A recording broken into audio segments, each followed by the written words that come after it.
So, hello everybody and welcome. Yes, welcome back here at BSN Network. Kaduki back here at BSN Network. This is the BSN Network podcast here today. It is Tuesday, April 13th. Hopefully everybody had a good rest of their day yesterday and is having a good day so far here today.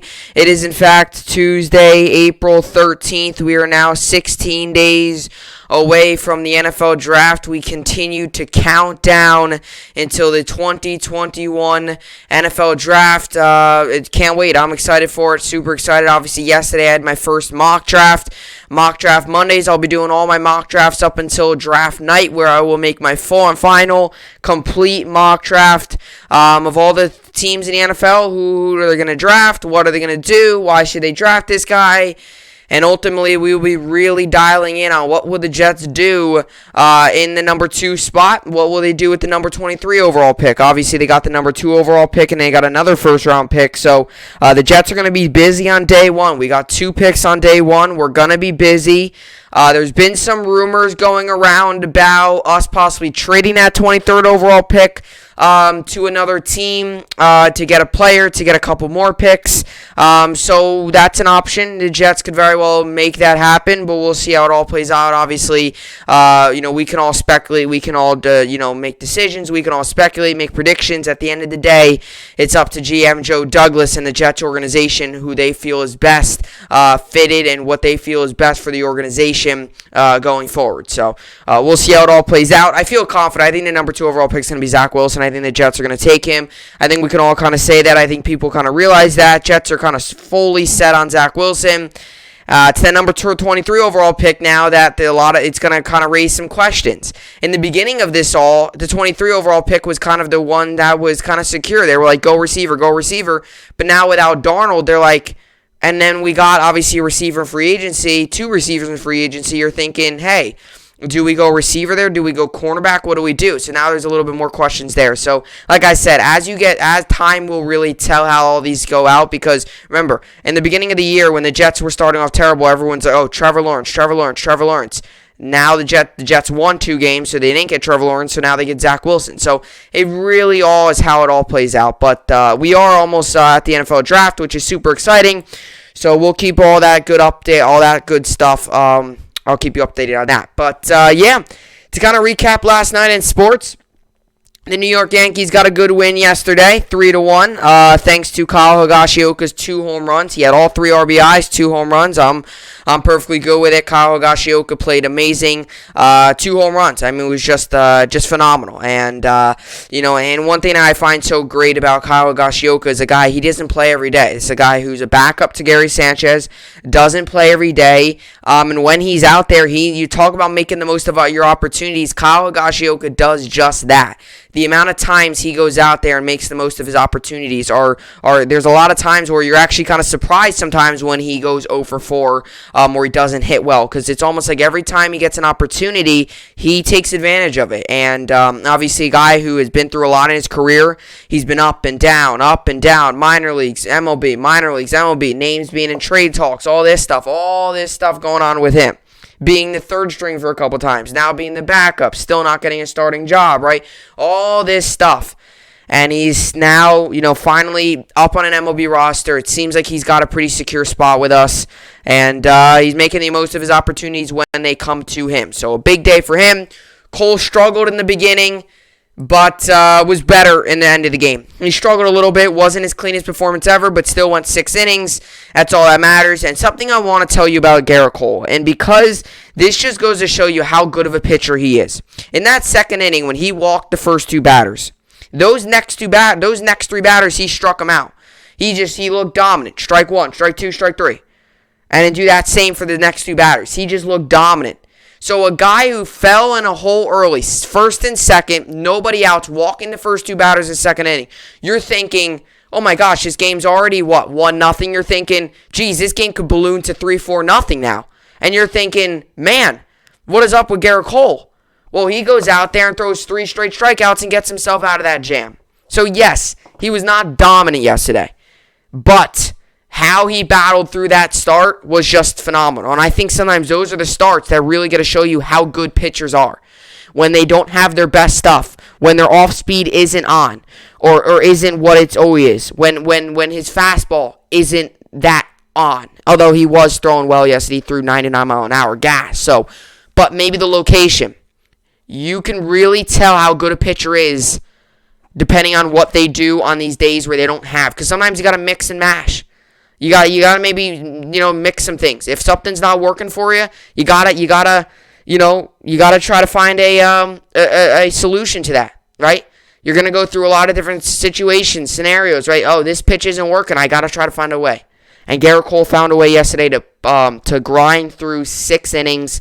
And on paper, to be honest, it's a solid start. You watch it, his location wasn't great, but on paper, he had a solid start.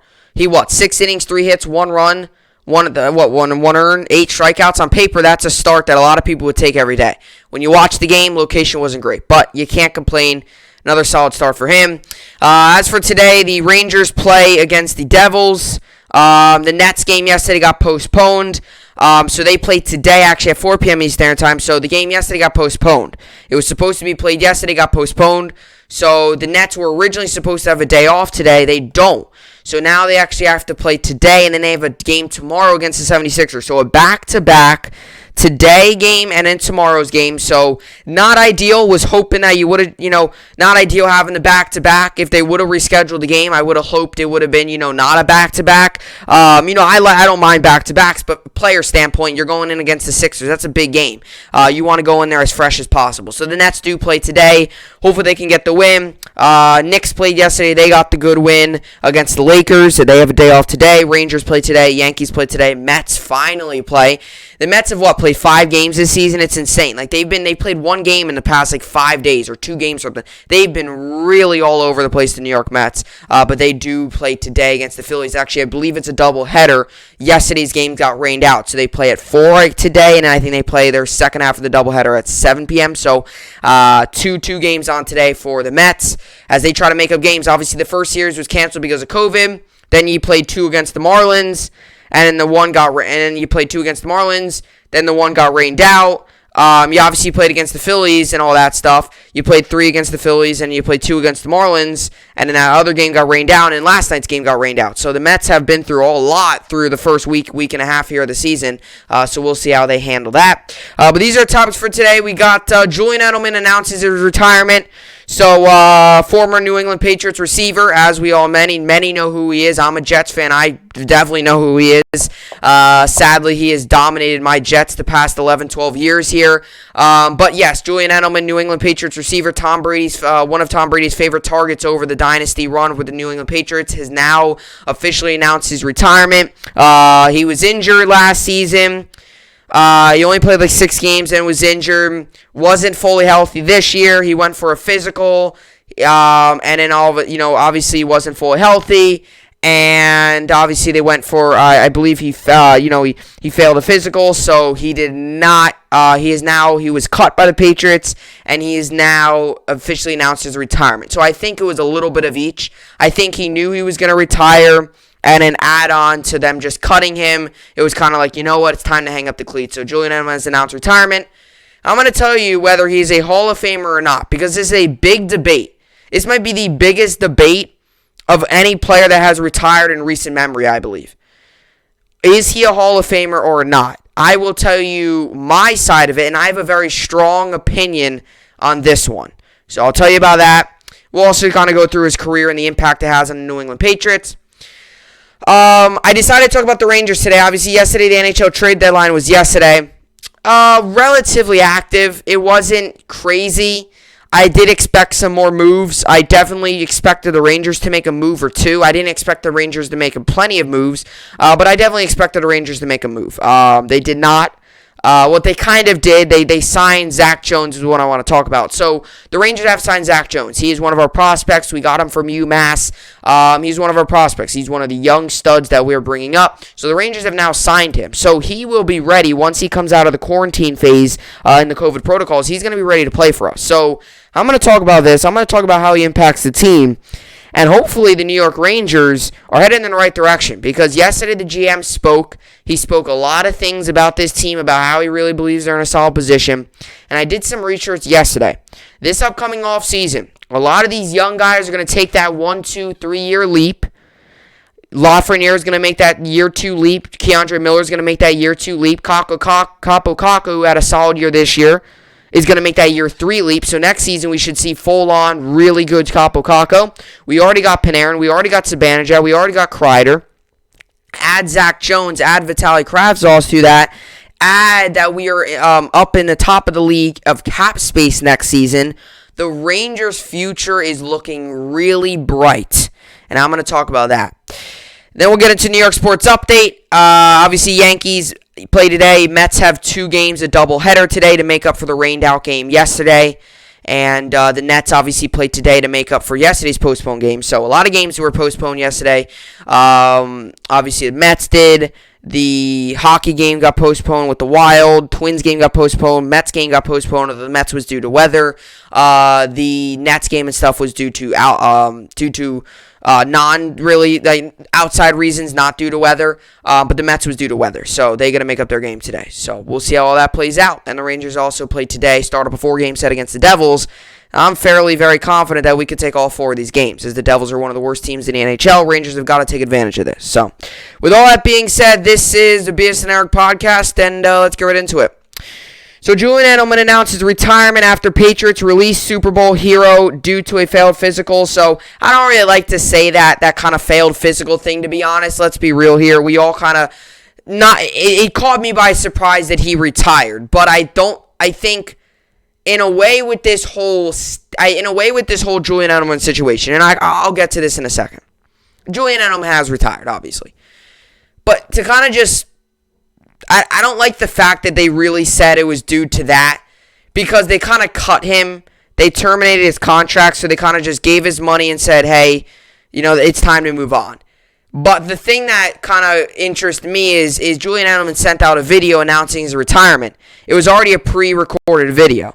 So the Patriots knew this. Right when he retired, the Patriots released all these statements from Robert Kraft, Bill Belichick, players chiming in, Tom Brady chimed in. We'll get to all that stuff. So the fact that they cut him was kind of just a reason of why. It's not like they kind of just cut him. And then a minute later, he posts his video about how he retired. So, and the video he made, there was no way that video was made that quickly. So, definitely, he had to tell the Patriots that he retired a couple days ago. And they kind of just made up the reason, hey, we cut him, obviously, so he's now officially retired. So I would say he got cut by the Patriots, but he also retired. So it was one of those things that it's kind of marked down as he got cut, then he retired, but realistically, the Patriots cut him because he kind of already notified them he's going to retire. So they kind of decided, we'll give you the money and move on from this. So Julian Edelman has announced his retirement. So after his 12-year career in Foxborough, all of them with the Patriots. Foxborough, obviously, Massachusetts, obviously with the Patriots. All of them with the New England Patriots. Every single one of those 12 years were with the New England Patriots. Obviously, a guy who was so dominant in the postseason or in the playoffs, and this was a guy who was a big part of a lot of the championships the Patriots won. And something I find really, really crazy about Julian Edelman, and this doesn't happen many with athletes in any sport, whether you're talking about Major League Baseball, whether you're talking about the NHL, NFL, or NBA, it doesn't happen often. You can even go into other sports leagues that I don't talk about. It doesn't happen often where a player will play his whole entire career with one organization. It is very difficult. A lot of people don't realize how difficult it is to play your entire career with one organization. It's really difficult. It really is very difficult to play your entire career, your entire 10, 15, 20-year career with one organization. It's very hard. You need to be consistent. You need to have trust within the organization, and the organization obviously has to like you, and you also need to also agree with the organization with a lot, right? Because a lot of times how a lot of these guys move on from organization to organization is because they get a better contract, or the team isn't very good, or they're not that good, or they're getting older. And especially for a guy like Julian Edelman too, And maybe this is why he retired. Maybe they cut him, and maybe he decided, you know what? I don't want to play anymore. I'm retiring as a New England Patriot. Very rarely do you see a player start off the team that drafted him end with that team. It's very uncommon. It's very rare. Talk about MLB. A lot of these guys we don't even know before they even get up to the major leagues. They've already been through so many different teams, organizations. And then they get to their get to the MLB, and then they're, finally stuck there. Very rarely do you see a guy come up through the farm system of the MLB, single A, high A ball, double A, triple A, get to the MLB with the same exact team, finish out his career with that same exact team. It's very uncommon, especially nowadays, with all the contracts and all the different, all the teams and all the different situations. Back then, it might be easier to say. You look at some of the all-time greats. They played with a couple different teams, right? You look at some of them. You look at some of the all-time greats they did. I mean, Michael Jordan, for example. Not comparing him to Julian Edelman. He's an all-time great. But even he came out of retirement and played with the Wizards. It's a little different with him because he retired with the Bulls and came out of retirement and played with the Wizards. You look at Tom Brady, the greatest quarterback of all time. He joined the Buccaneers. He didn't play with one team his whole career. So the fact that he played with one team his entire career, he will join a pretty exclusive club because it's not many players. You do see it. Peyton Manning. There's so many guys out there who played with 1, 2, 3 teams. So the fact that he played with one team his entire 12-year career, it's different if you played for one team for 5 years and that was your career. He played for 12 years. To be on the same team for your entire 12-year career is pretty crazy. So that's something that he's joining a club with those players is a pretty exclusive club because you don't see it very often, especially nowadays. The one thing with Julian Edelman, and to be honest, the Patriots, they kind of needed a player like him. He was very good. I mean, he was dominant in the playoffs. He will go down as one of the best playoff receivers of all time. He will. He will go down as one of the best playoff receivers of all time. You can make the argument he is the best playoff receiver of all time. I would probably say no. I would probably say he's definitely a top 5, top 10 receiver of all time when it comes to playoffs. But the one thing with Julian Edelman, he didn't have the regular season success. That was the one issue with Julian Edelman. This was a guy with the New England Patriots for 12 years, I believe. He played 11 seasons. So, in those 11 seasons, he only had 3 years where he had 1,000 yards receiving. So, what I mean by that is a guy, for example, to just put some stats onto this. Julian Edelman in his career, 3 years where he had over 1,000 yards receiving. Nowadays, it's very common to get that. Stephon Diggs, a player in the NFL, receiver for the Buffalo Bills, top 3 receiver in the league right now. He has 3 1,000-yard seasons already in his career. He's only 27. Julian Edelman's 35. So his regular season success wasn't there. Was he solid in the regular season? Yes. He wasn't Pro Bowl good. He wasn't All-Pro good. He wasn't All-Pro second team good. He wasn't All-Pro third team good. He wasn't like that. He wasn't PFWA All-Rookie team. He wasn't Rookie of the Year. He wasn't that. He wasn't that. He was a solid receiver that when Brady threw it to him, he caught the ball, he made plays. This goes to my point, and I don't mean to say this, this is tough to say without people thinking that I don't think he had that great of a career. I think Julian Edelman had a solid career. He had a very good career. He's a three-time Super Bowl winner. He's a Super Bowl MVP. I mean, he made one of the best catches we've ever seen in the Super Bowl when they came back from 28-3 against the Atlanta Falcons. Double coverage. He got it. It was almost about a fall. He dove for it and he caught it. I still don't know how he caught that ball nowadays. Still, sitting here today, April 13, 2021, I still do not know how he caught that ball. Double coverage. The ball was tipped. He had to dive for it. The ball was inches from hitting the ground, and he somehow, some way, was able to reel in that ball. Against the Rams, one of the best defenses in the league, was able to make that big catch. A couple big catches in that game. That game featured no offense. Definitely will go down as one of the best playoff receivers of all time. Arguably, the best playoff receiver in franchise history for the New England Patriots. He was a big part of a lot of those Super Bowl runs. The one thing that wasn't there with Julian Edelman was the regular season success. And if you want to get into the Hall of Fame conversation, here's the issue I have with the Hall of Fame. Do I think Julian Edelman should be in the Hall of Fame? No, I do not. I know a lot of people out there would go ahead and say he deserves to be in the Hall of Fame. He's a Super Bowl champion. He's a Super Bowl MVP. Everybody always talks about winning a Super Bowl. I always say that. There's a lot of guys out there that I would believe should be in the Hall of Fame, but the one thing they're missing is a championship, whether that's in the NBA, NHL, MLB, NFL. But in this case with Julian Edelman, it's the opposite. The one thing he's missing is the regular season success. Yes, he was dominant in the playoffs, but the regular season success, he was a good receiver in the regular season. I don't think good in the regular season is going to get you to the Hall of Fame. And yes, he was a Super Bowl MVP. And he is a 3-time Super Bowl winner. So you can't sit here and say, he doesn't have he doesn't have a Super Bowl ring. You can't say that. He does. He's got 3 of them. Part of the reason because he played with the New England Patriots, one of the more successful franchises out there. But another thing too, which is why I don't think he should be in the Hall of Fame, he had the best quarterback of all time throwing to him. You can't tell me you didn't make the Pro Bowl once with the best quarterback of all time throwing to you. He only had 3 1,000-yard seasons in his career. It's honestly not that big of a achievement now when you get to 1,000 yards because so many players do it in the NFL. Back then with running backs, when we saw them get 1,000 yards, it was like, oh my gosh, that's insane. Now we're seeing guys like Derrick Henry putting up 2,000 yards. We're like, oh wow, that just happened. It's common to have a guy get 1,000-yard season. To be honest, some of the running backs out there down years are 1,000-yard seasons.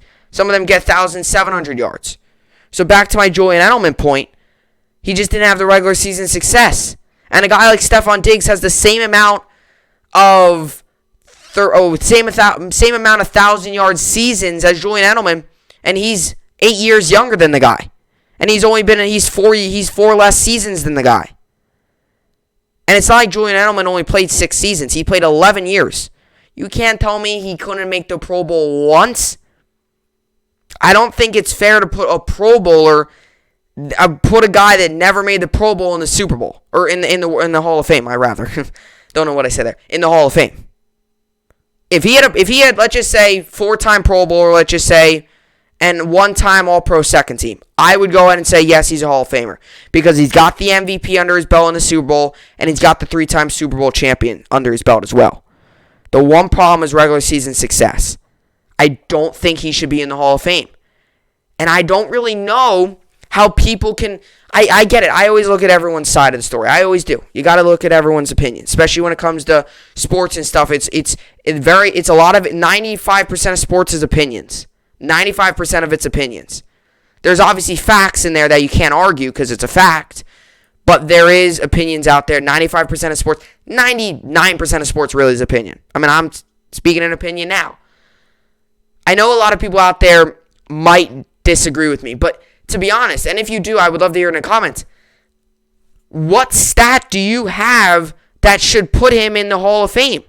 He never got to a Pro Bowl. He never was an all-team first pro. And another thing, too, is you could say that the top 5 guys receiving of all time in the postseason are all in the Super Bowl. Or all in the Hall of Fame, all in the Hall of Fame. Well, those guys also had excellent regular season success. He didn't have regular season success.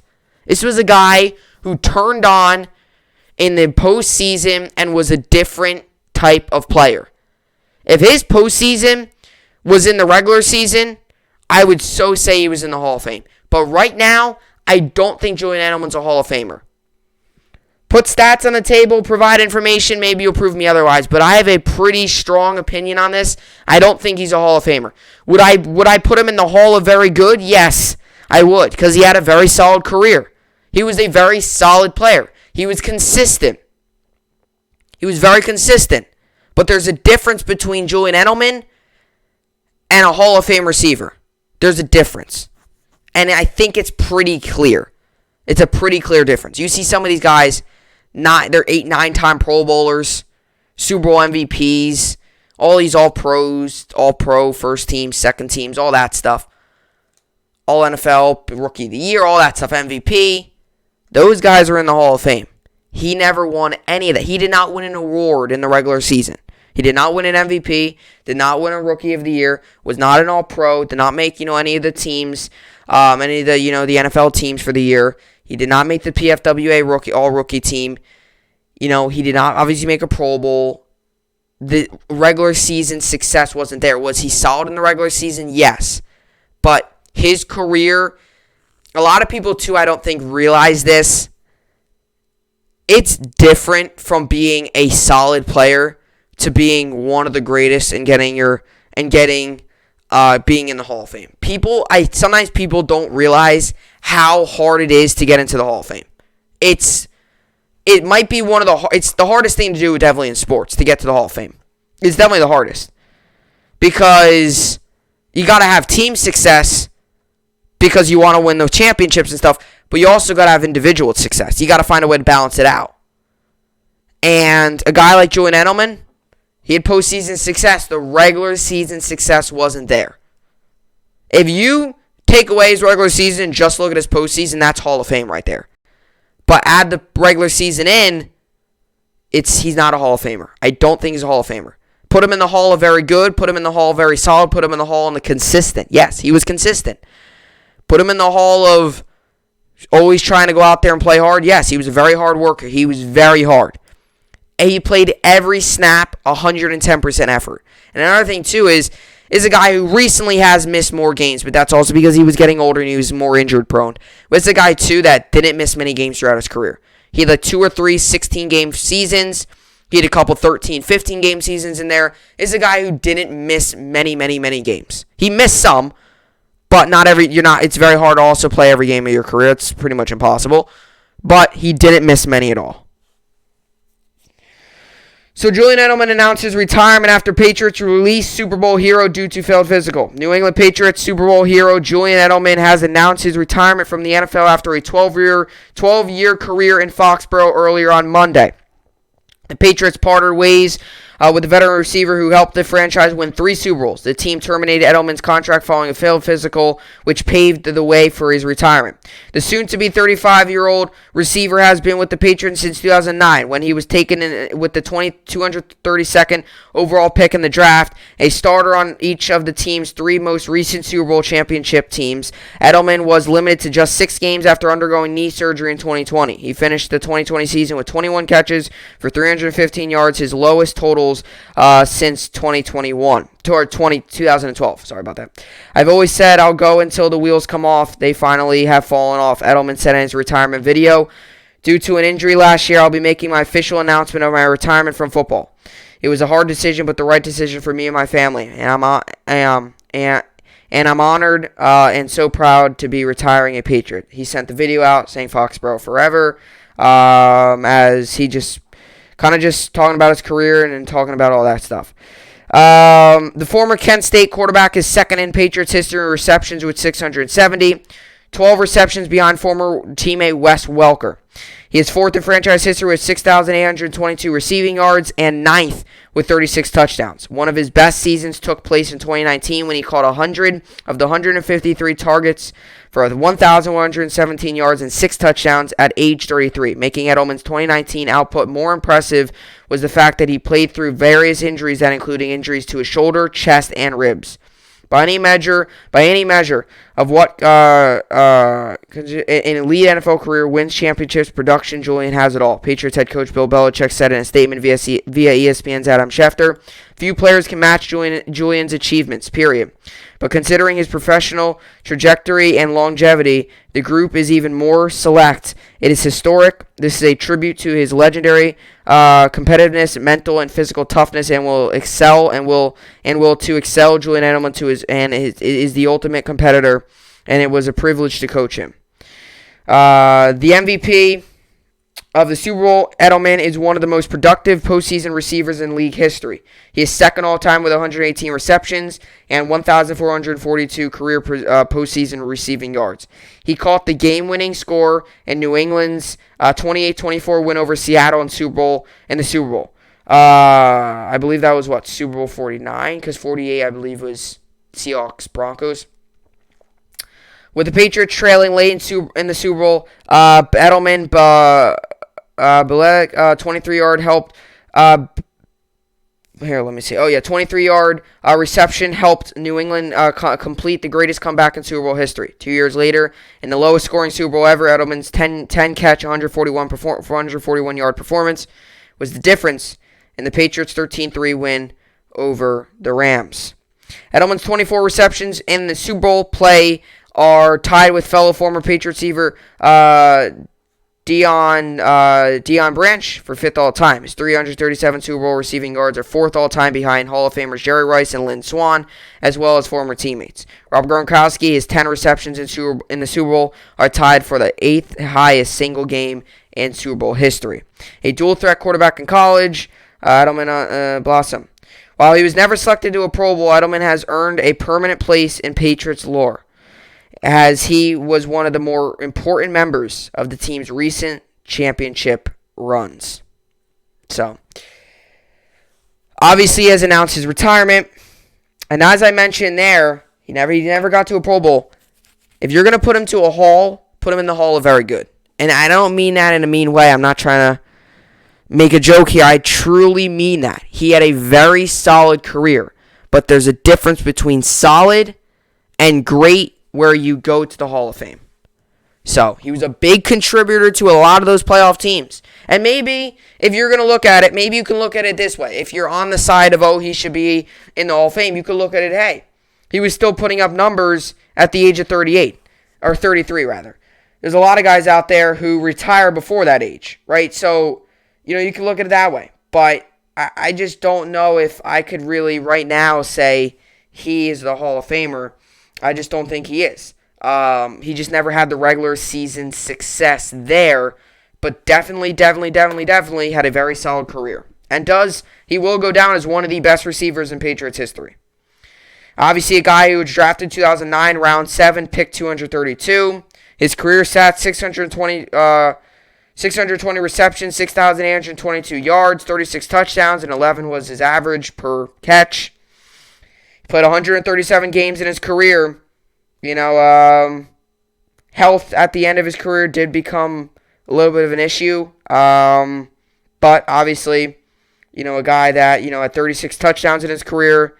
So it wasn't a big touchdown guy, but 36 touchdowns in his career. Obviously, 6,822 yards, 940 targets, 620 of those targets he caught, 137 games. He had, obviously 342 first downs. His longest catch of his career was 77 yards.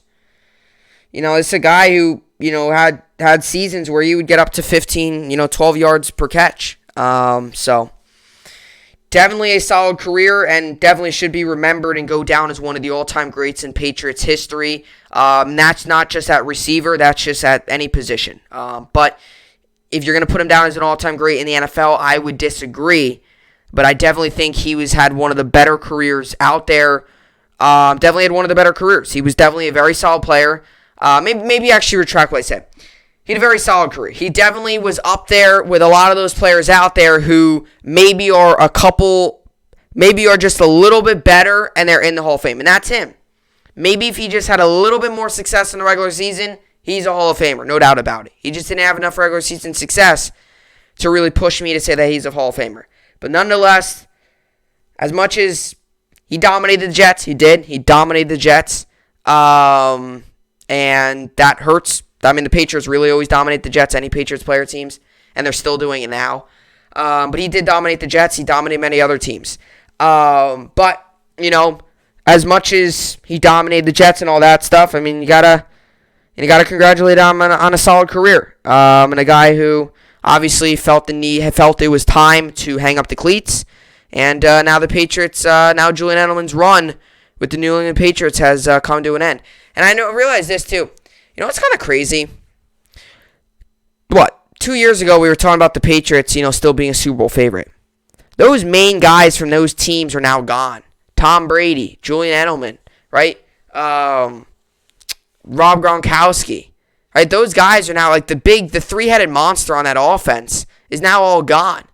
It's crazy when you had Danny Amendola, then you had Wes Welker, or no, was that right? I don't know. But they had all these different guys. The three-headed monster on offense with Brady, Edelman, Gronk, they're all gone. Brady, Gronk, obviously with the Buccaneers, and Edelman now has just entered retirement. So obviously, it's kind of crazy how 1 or 2 years can make that much of a difference to an organization. And, all those guys that everyone thought were going to continue to dominate together, they've started completely fresh, the Patriots. And they've got a lot of new faces in that locker room and a lot of new faces in that organization. So, although they've retained coach and owner and GM and all that stuff, still a very different new team the Patriots are bringing in. So we'll see how it all plays out. But Julian Edelman has announced his retirement.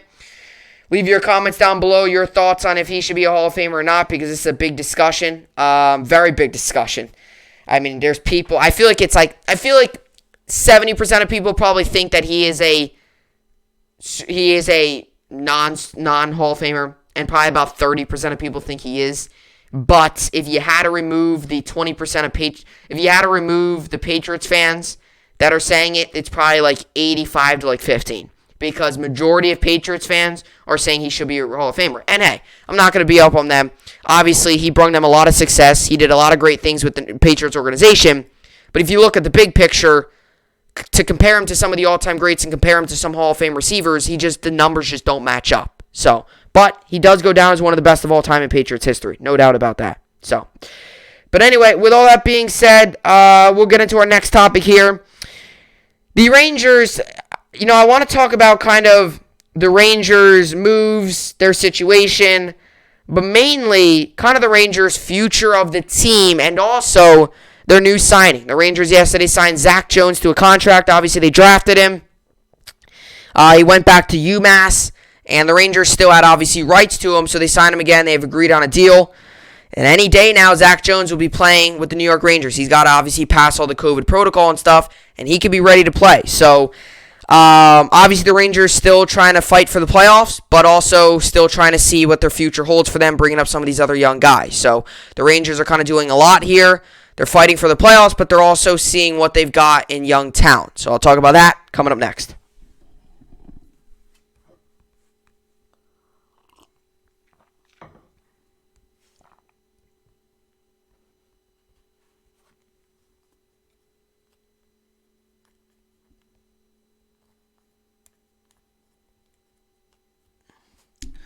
Alrighty, Zach. Oh, whoops. Alrighty. So, Zack Jones signs with Rangers days after winning national championship. So, the New York Rangers have officially signed Zack Jones from the University of UMass, a player who the Rangers obviously drafted in the third round of the 2019. Obviously, a guy who the Rangers are very high on, a guy who a lot of people believe could really be a solid asset to this team coming up, and what a lot of people really think is a true piece of the future of the New York Rangers, and I really believe that too. I know a lot of people might, say, oh, he's a third-round pick, we got to see what he does, but I strongly believe this is a guy who really is a solid player, is a really, a young guy who's still got, he's a solid player, but he's got a lot to learn still. He's still got a lot to learn. He's still going to learn from a lot of people. And I think it's right for the New York Rangers to bring him in right now. And I kind of want to talk a little bit about the New York Rangers situation right now. So, as we stand right now, the Rangers are 41 games into the season. There's 56 games, obviously, in the year. Due to the whole COVID situation, they didn't play all 82. They are only playing 56. So, it's really shortened. The NBA shortened it by 10 games. The NHL is almost shortening it by 30 games. So, the NHL season, very short. It's very quick. It's going to be a very quick season. So it's obviously going to be a very quick season. It's going to be a quick finish here. I mean, 3 weeks here is really all we got left of the NHL season. So obviously, as the Rangers only have 15 games left, and they obviously still got to play tonight. So after tonight's game, the Rangers will only have 14 games left. So right now, the Rangers have 15 games left. And the Rangers are in a very interesting situation because they're in one of those odd situations, and teams get into this, especially now, with everything going on relating sports, with the seasons being shortened. And we saw this a little bit last year with baseball. Teams like the Marlins, in a way, a team like the Marlins, yes, they were one of those odd teams. What other interesting team made the playoffs last year? In a way, it was like the Padres. But the Padres now are obviously really solid and doing well, so it's not surprising now that they made the playoffs. But definitely a team in a way like the Marlins last season. And I don't mean to compare the Rangers to the Marlins, because the Marlins are worse than the Rangers. I mean, the Marlins are at the bottom of the NL East right now. They're struggling. But in the baseball terms, right? But for the Rangers here, I feel like they're in one of these odd situations. Because the Rangers obviously are in a rebuild. But they're rebuilding, obviously. They're still learning, they're still growing, they're still getting a lot of young talent. But this is a team who obviously, yes, they're going through a rebuild, but it's not like a crazy rebuild where they stink, they're not good. They're a team that's going through a rebuild, they're kind of restarting a little bit, if you will, kind of see where I'm going here. So the Rangers are in this interesting situation, which is why I actually like this move that they made today. The situation they're in is they're going to have to make a decision, right? I mean, they obviously their goal is to make the playoffs. Every team's goal is. But they're in a situation right now where, yes, they're battling for a playoff spot. They're only 4 points out of a playoff spot. And I strongly believe after the 4 games against the Devils, we can beat the Devils all 4 of these games. I really believe that. There's a very good chance that the Rangers are in the playoffs after these 4 games against the Devils. I think we could win all 4 of these games against the Devils. And I am going to be furious if the Rangers go 1-3 against the Devils. If we win like 1 game against the Devils and lose the next 3, forget about playoffs. The Rangers have to at least, I think, take 3 from the Devils to have a really realistic shot at making the playoffs. If we take 2 or even 1, or for even worse, don't win at all, it's gonna you would need a miracle. It would turn into one of those, mathematically they're still in the playoffs. It would turn into one of those things. The Rangers are mathematically still in the playoffs, so we still have a realistic shot. But the Rangers are also going through a little bit of a rebuild. So they're also still trying to add some young talent. They're not all, and I think this is why it was kind of smart not to make many moves yesterday. Because I think they realize they've got a bright future. Their future is looking bright and even brighter. It seems like each and every day, it seems like their future looks brighter because something happens involving one of their young prospects that just makes us feel so confident as Rangers fans. We've seen Alexis Lafreniere this season improve. We've seen him improve a lot, especially recently. He's looking like the guy we all expected to get and some. Guy like Kaapo Kakko has had a much better year. He's made that year 2 stride. Can't wait to see what he does in year 3. Vitaly Kravtsov. This was a guy who came on, and this is a guy who has made an immediate impact. Got his first NHL point a couple days ago against the Islanders on Sunday, and a guy who is it's almost like he's been playing with the Rangers this entire year. He's fitting in with the players. He's fitting in with the guys. It's great, and I really love to see that. And obviously a guy like Artemi Panarin still at the top of the league in a lot of those categories, and Mika Zibanejad, they're doing their thing. Zibanejad's obviously not having a great year, but they're doing their thing. A guy like Colin Blackwell, an underrated free agent pickup we got. A guy who no one really expected to do much. I liked the move when we got him, but I didn't expect him to do this. This is a guy who's playing amazing. The young defenseman Adam Fox, he's a contender for the Norris Trophy, which is Defenseman of the Year. So there's so much young talent on the Rangers, and we add to that today. And yes, right now I want the Rangers to make the playoffs. Obviously, the goal is to win this. Obviously, you would love to see them win the Stanley Cup, although we know that's not going to happen. Going into the season, no one saw the Rangers winning the Stanley Cup. We're just not there yet. But I'll tell you what. You talk about a team that is so close from being a true contender. The Rangers are there. The Rangers add more young talent today with Zack Jones. They've got other guys in the farm system that have been very good. And they've got a guy in Vitaly Kravtsov. They got Adam Fox, Alexis Lafreniere, Kaapo Kakko, whoever they get up in this draft. You've got Panarin, who's at the top of his game as a star. He's not really. He's not. I wouldn't consider him a young player, but he's still relatively young. A guy like him, that's amazing. Mika Zibanejad, you got your 2 stars there. Although Zibanejad has struggled a little bit this year, but has definitely turned it up recently. With all that, guys, Keandre Miller, the young team. And then going into next season, we have so much money to spend. We can go out and get 1 or 2 really good players. Add that on to the young talent, plus the 2 solid players we already have now, and Panarin, one of the best players in the NHL. Add that on to the young talent. Igor Shesterkin's looking good. The New York Rangers right now are in a very good position to make a very strong playoff run next season.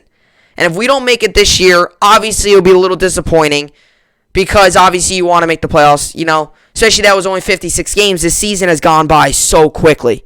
This has been such a quick season, and I would love to see more hockey out of the New York Rangers. Now, sure, I'll still watch the NHL playoffs, but I would love to see the New York Rangers make the playoffs because this season has been so short. Then to have to wait all the way until we play next year again, it would be a little disappointing, especially that we're this close.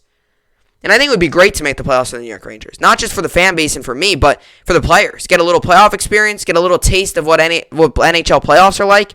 As they all say, NHL playoffs sometimes is a little different. There's something different about NHL playoffs. There's something different about, playing in these playoff games. There's something different about the atmosphere. And I truly believe that. I mean, the NHL, it's another level. And obviously, the Rangers, man, I think we're in one of the better situations rebuild-wise out of a lot of teams out there that are rebuilding. A team like the Devils, I feel like this year they took a step back from their rebuild. It looked like they were going to be a solid team, and now they've took a step back. The Sabres took a ginormous step back. The Red Wings, I feel like every year just regress. The Senators this season, they've not had a good year. There's been a lot of teams. The Blackhawks, they've had a very good year. I got to admit, the Blackhawks, a team who is a little bit of a rebuild phase, but this is a team who's still playing very competitive hockey and making a playoff push. There's a lot of teams out there. The Blue Jackets this season have regressed, definitely. A team who had a lot of talent, but they've sold a lot of it away. They've regressed. They're about to enter a rebuild. I'll tell you what, though, the Rangers are definitely up there in terms of successful rebuild so far. And obviously, you won't know if it's a successful rebuild until we finally, obviously, get to our ultimate goal. That's the Stanley Cup. Because if you get to the playoffs every year, get to the playoffs, sure, that's great and all, but if you can't win it all, that's not the goal. And another thing, too, that I like about the Rangers, then I'll get to this article. Another thing, too, that I like about the Rangers here is the fact that this is a team who isn't overly, this is a team that I feel like we're improving each and every year. And I know that I go through a lot of these little rants with the New York Rangers and stuff like that. And I truly do. And obviously this season there's definitely been some questionable games. Obviously blowing some games and stuff like that. But if you look at I'm looking at the big picture here. You look at the big picture, it's a team who's got a real good shot to be a true contender next season. Right now, though, I'm focused on right now a lot, and that's where I get caught up in, oh, come on, win, right? So, but the Rangers got a young team, and we're learning really well. And to all those people out there who gave up on Alexis Lafreniere because he struggled to start the season, that is completely outrageous. Okay, it is one of the hardest things to do, and you see this in the MLB too.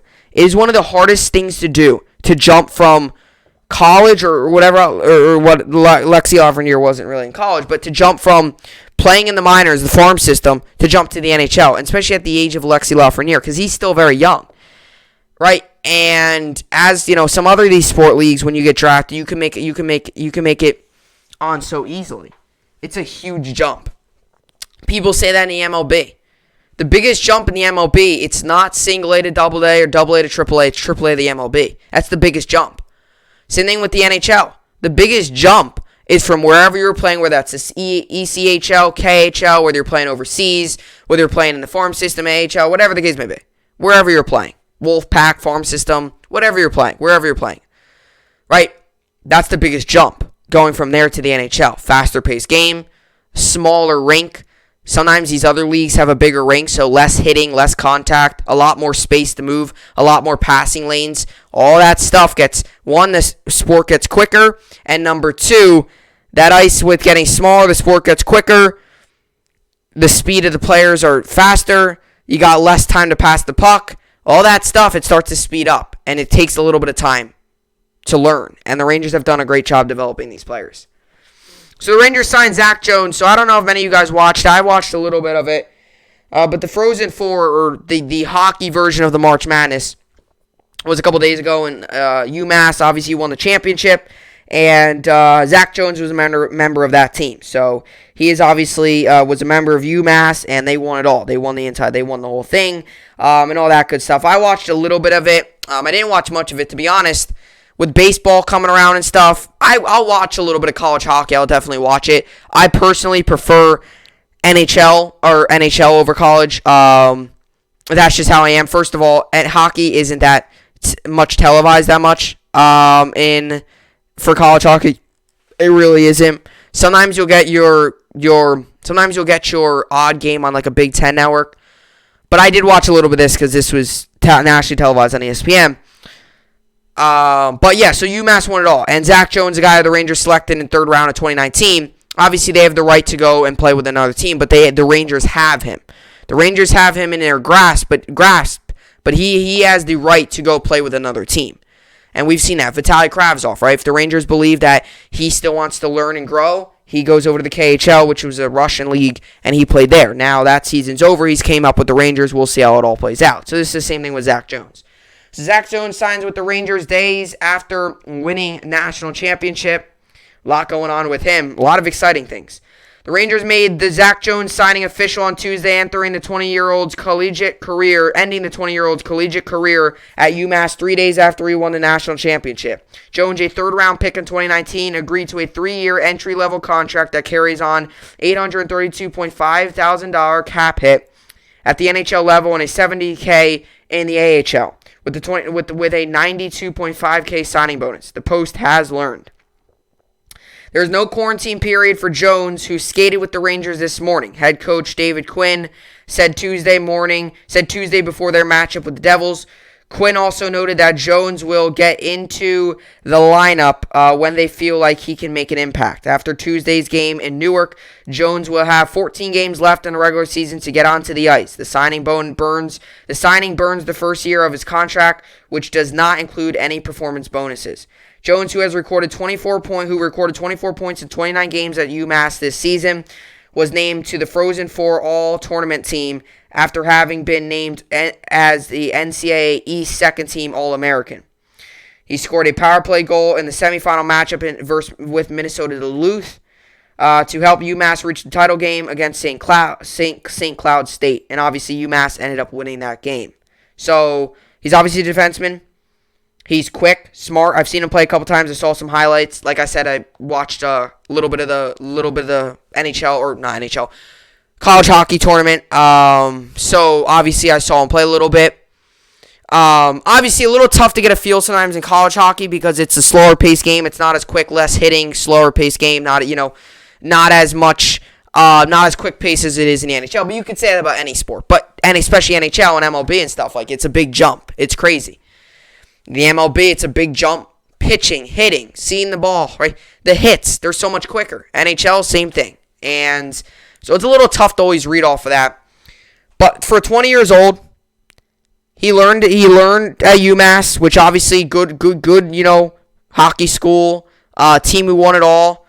He's experienced winning. He's experienced the amount of effort and what you have to do in order to win, which is a lot of times what you want to see in guys, work ethic, what you got to put in. You got to put in a lot of work to win. You can't just show up one day and expect to win it all. So obviously he knows how it is. He knows how it feels he knows how it is. He's got winning in his background, which is nice to bring onto a young team. So in a way, I feel like, yes, he's young, but in a way though, I feel like he's experienced so much already with winning and being in big games.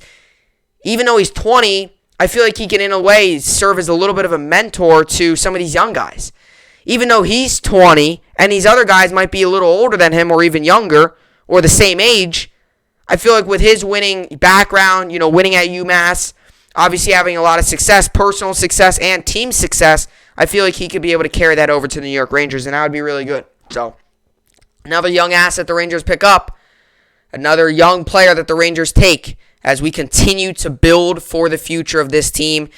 Obviously, he will not be playing in today's games, but after this, he'll have 14 games. So, what do the Rangers do? Do the Rangers see how these games play out? And maybe with a couple games remaining in the season, if they figure they don't have any shot at the playoffs, they put him in. Or if they figure they already clinched the playoff spot, which would be great, they put him in. Or if they just figure, put him in and see if he can help us out, try to make the playoffs. So, obviously, I know playoffs is still on the mind of the New York Rangers. I know that. Obviously, they're still looking towards the future, though, but I definitely know that playoffs is still on the mind. And David Quinn said that, the GM said that they are still making a very strong push towards the playoffs. They believe that it would be great for them to get to the playoffs. A lot of times you don't see second, third year into a rebuild a team make the playoffs, but the Rangers are in just that situation right now. So, hopefully this move helps out the Rangers, and hopefully the New York Rangers win some games and try to continue to go out there and make that playoff push that they've been trying to make this entire season. That's obviously the goal, and I think there's a very good opportunity that does happen. I definitely think, but we also need to win these games that we're supposed to win, and we need to win the games that we have in our hands. There's been a lot of games this season with the New York Rangers where we're winning by 1 or 2 goals going into the third period and we blow it. So hopefully we can hang on to those games. But anyway, with all that being said, let's get into the New York Sports Update to finish out this Tuesday podcast. Let's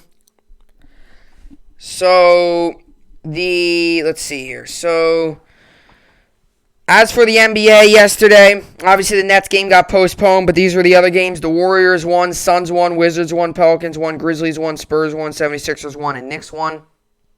Nets obviously got postponed. Today we got the Clippers, Pacers. I'll give Clippers the win. Raptors give Hawks the win.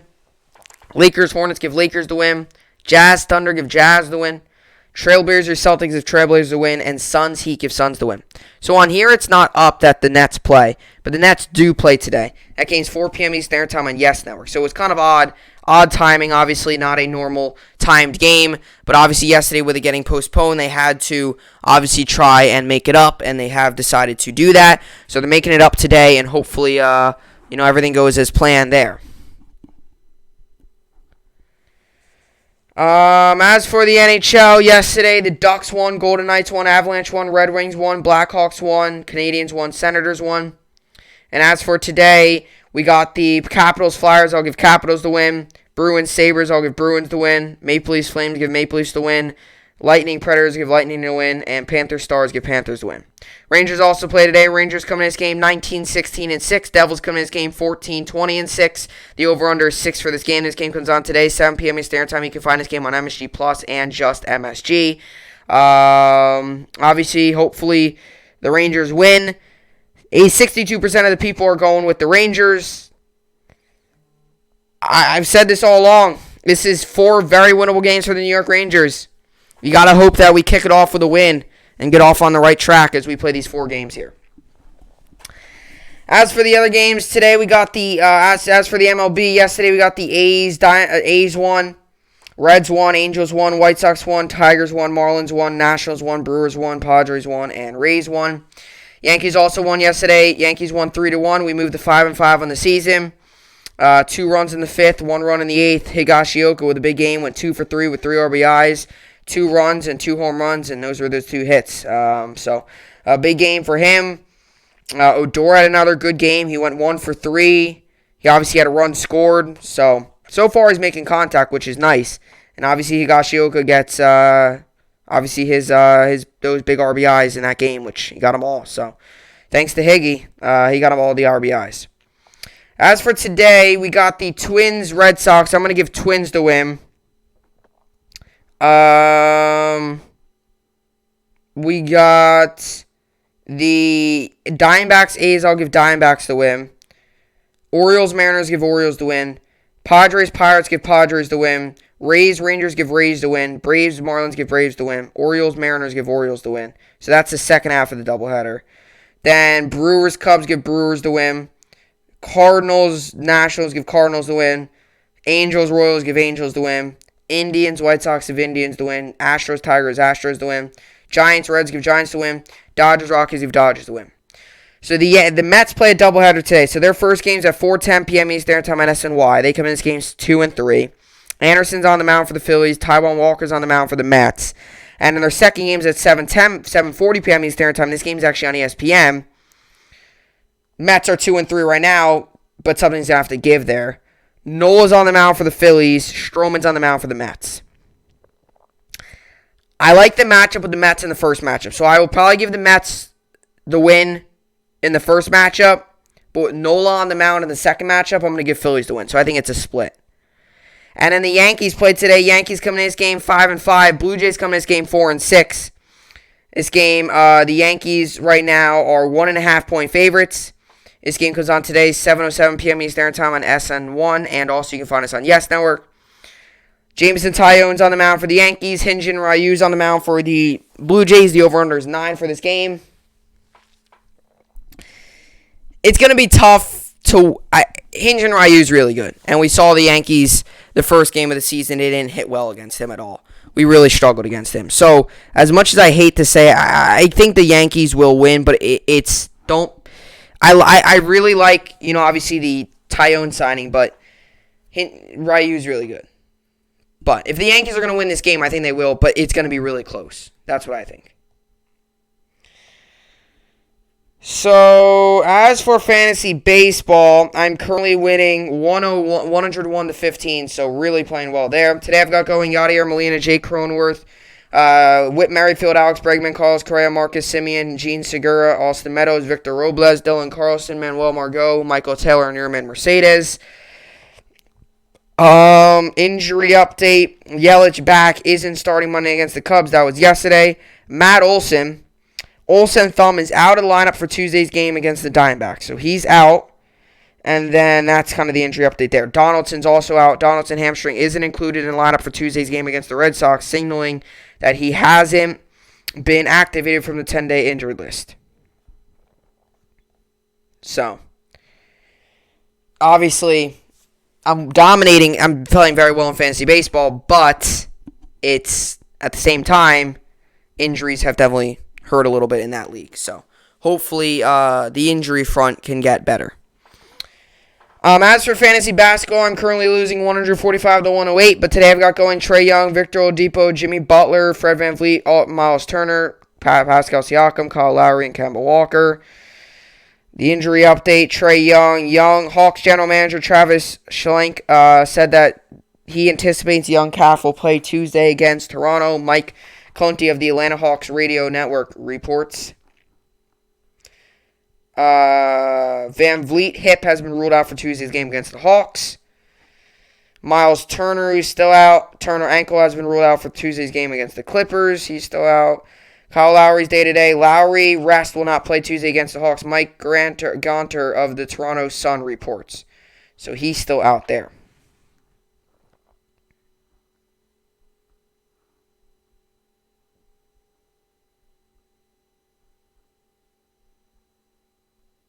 So he's still out. So VanVleet is still out. And then Irving is in, Irving personal will not play Tuesday against the Timberwolves. Greg Logan, a Newsday report. So he's still going to be out.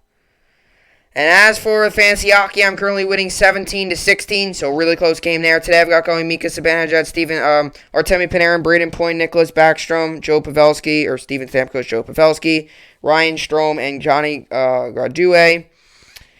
Steven Stamkos is out right now. Stamkos' lower body won't play in Tuesday's game versus the Predators. Brian Burns of the Lightning official site report. So he's still out. And then Nugent Hopkins also is still out as well. So Stamkos is out. I'll see what all comes out of that, because he's still out. So obviously, hopefully it's nothing major, because he's big. He's a big aspect of my team. One big aspect of the NHL, a big part of the NHL. I mean, one of the best players in the NHL. A lot of people, including myself, really enjoy watching him. And he's a very fun player to watch. Very, very good. One of the best players in the NHL. So, obviously, hopefully he does not... hopefully he plays well. Or hopefully he comes back and doesn't struggle when he comes back. But this is the playoffs right here in fantasy hockey. So, this is it. So, it's not the best time to start getting hit a little bit with injuries. But I do have a couple moves that I want to make. I believe we can't make trades anymore in fantasy hockey. I believe you can't. So I'm still kind of planning out what I want to do. Whether I want to go waiver route. But the problem with that is I then risk losing a player that I dropped. And I can't get him back because he can't trade unless if the person that picked him up drops him. I'm willing to give up my defenseman for anything and just roll with the regular set amount of defensemen you get. There's 5 defenseman spots, I believe, or 4. I have 5 defensemen. I'm willing to just take out one of those defensemen and roll with the limited amount of defensemen. I'm willing to do that if it means forward help. So, still got some decisions to make, but at the same time, I want to see how it plays out because I don't want to make too many moves because this team has been working for me all season. It just so happens these past 3 games I've struggled a little bit. So I'm hoping that my team can get back to where it is. But Nugent Hopkins is on now IR. Beausier's been out, but he's been out for a little bit here. And then now Steven Stamkos is out. So at least Panarin and those guys like that are still healthy because those are my high-end guys that are out. So, but anyway, we'll see how it all plays out. Fantasy baseball has been amazing. I mean, it's been phenomenal. I didn't expect this much success. I drafted my team. I was looking at it. I was like, all right, this is good, and this is good. And I was kind of looking at other people's teams, and I was like, all right, I definitely made some mistakes. And I'm like, oh, my gosh, I'm sitting here. I'm currently sitting here 1-0, and I've currently got the most points in the league. So I'm super, super excited about that, and hopefully we can continue that today. Although fantasy baseball is crazy, so you can't get comfortable with any type of lead because once you do, they can come soaring back. That's how fantasy baseball is.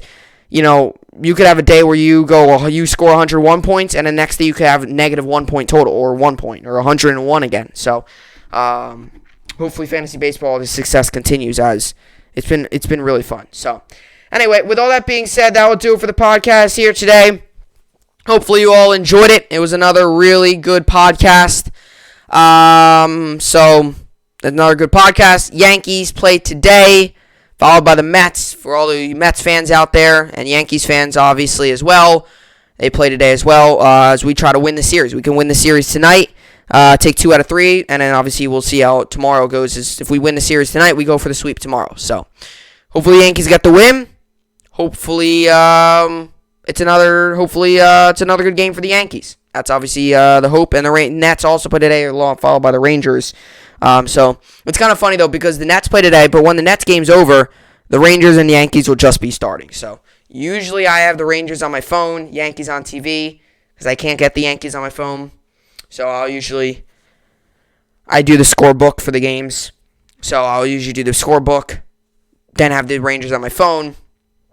Obviously I do the book, play-by-play, like the scorebook for the Yankees game. So I've always got that out, doing that during the Yankees game. So then I'll have the Rangers and stuff on my phone watching that as well. So that's what you got to do when you're a fan of all 4 of the major sports, because Yankees, baseball, basketball, and hockey all play during the same time of the year. Baseball leaks into football a little bit, but really not that much. It's only about the first month in the football season is really when baseball's playing.